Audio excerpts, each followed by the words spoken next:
E aí, pessoal, boa noite, tudo bem com vocês? Espero que sim.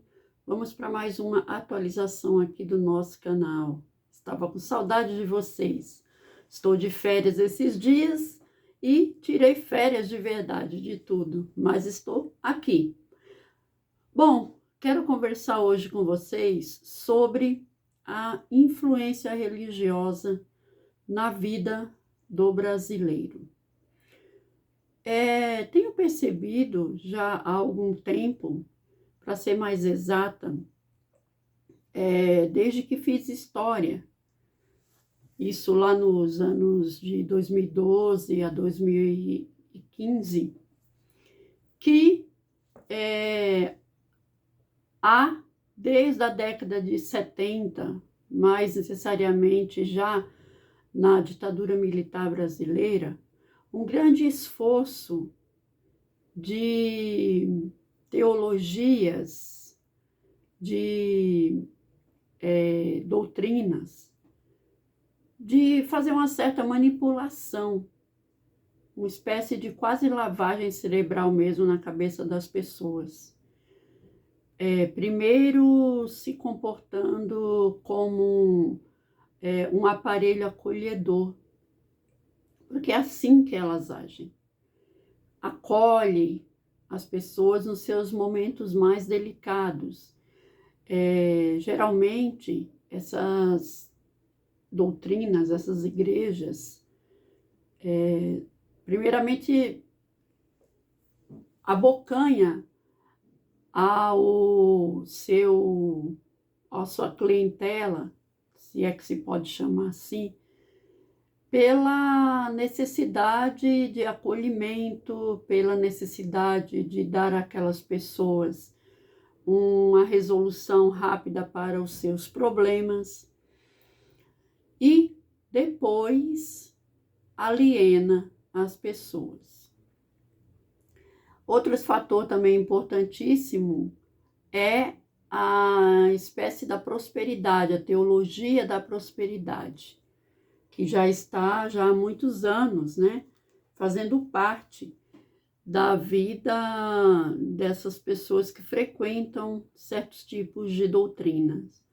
Então, vendem aquela prosperidade, vende aquele mundo, né, encantador de que todos vão ser prósperos, todos terão uma casa bonita, um carro, todos serão empresários bem-sucedidos, né, empreendedores, desde que você esteja disposto a pagar por isso, né? E o preço sempre é muito alto.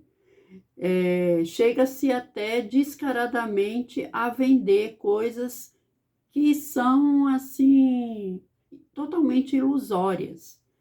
Feijões mágicos, vassouras encantadas, água de monte sagrado, chegando até aquela coisa pasma, né?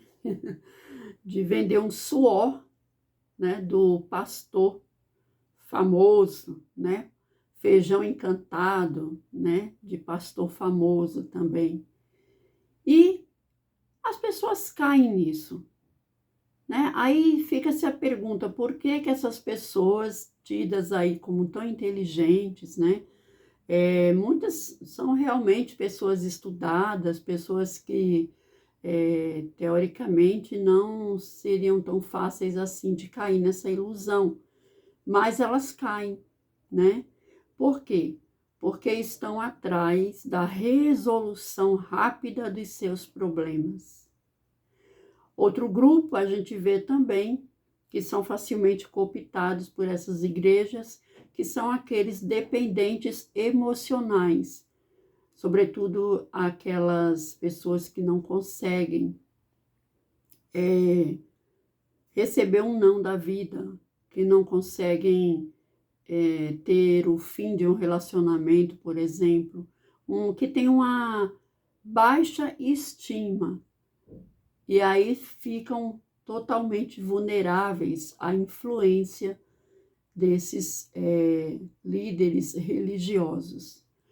E eles estão, esses líderes religiosos, presentes em todas as denominações, católicos, espíritas, evangélicos, candomblecistas, ubandistas, né? Por quê que isso acontece? Por que estão presentes em todas as religiões? Ora, é fato, porque o ser humano é falho e o ser humano está presente em todas essas religiões. Então, todas essas religiões estão aptas a receber essas lideranças que estão pouco ou nada se importando com a vida coletiva, que só querem, na verdade, satisfazer os seus próprios desejos, as suas próprias vontades, né? O seu ego, seu egoísmo, sua prepotência, sua vaidade. E por que as pessoas caem? Como eu falei, por diversos motivos. Questões financeiras, questões emocionais, questões de estima, né? Ou baixa estima. Então, desde muito tempo que se está usando aqui no Brasil, ideologicamente, não é só no Brasil, mas no mundo, mas vou focar aqui no Brasil, né? Afinal, nunca saí daqui do país, eu não tive até o momento oportunidade de viajar como gostaria. Mas assim, desde então, muito tempo que se está nesta carreira, né, nessa corrida, para pouco a pouco cooptar a mente das pessoas, né, pouco a pouco, e conquistando adeptos.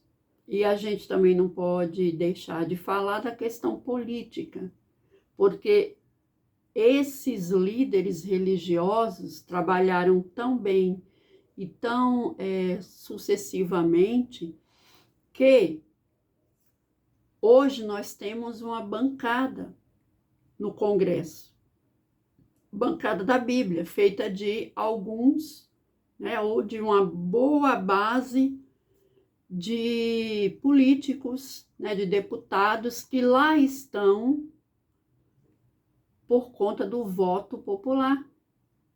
E essas pessoas, quando lá chegaram, se elegeram com o propósito de ajudar ao povo, se elegeram com o propósito de fazer o bem, né? Mas que, na hora de votar determinados projetos, pensam em tudo menos naqueles que os elegeram, que é o povo.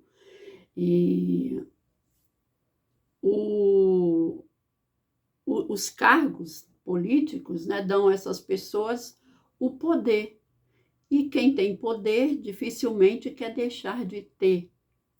Uns, porque transforma esse poder em políticas públicas, né, para contemplar a coletividade, e aí fazendo aquilo que realmente foi quando estava candidato, né, fazendo aquilo que se propôs a fazer quando era candidato, mas, por outro lado, tem outros que, ao ter poder, fazem tudo menos aquilo que prometeram fazer.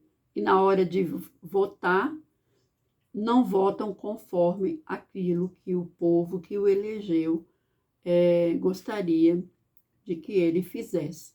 Então, nós temos aqui votos que são favoráveis a que meninas estupradas tenham um filho, né? Nós temos voto até da questão de que não ajude quem está com fome, né? Nós temos votos de favorecimento, às vezes, do crime, né? No caso aí do estuprador, e não da vítima, né? Tudo isso por quê? Porque é o apego ao poder, é o apego às vaidades, né? A ideologia, muito mais do que as políticas públicas que deveriam fazer parte da mente dessas pessoas. Então, como se libertar disso? É muito difícil, porque justamente quando essas pessoas vão para essas determinadas doutrinas, elas vão, como eu falei lá no começo, porque estão passando, na sua maioria, um momento difícil na sua vida, uma perda, um divórcio, né? Morte na família, um desemprego, alguma coisa nesse sentido, uma doença muito grave, né?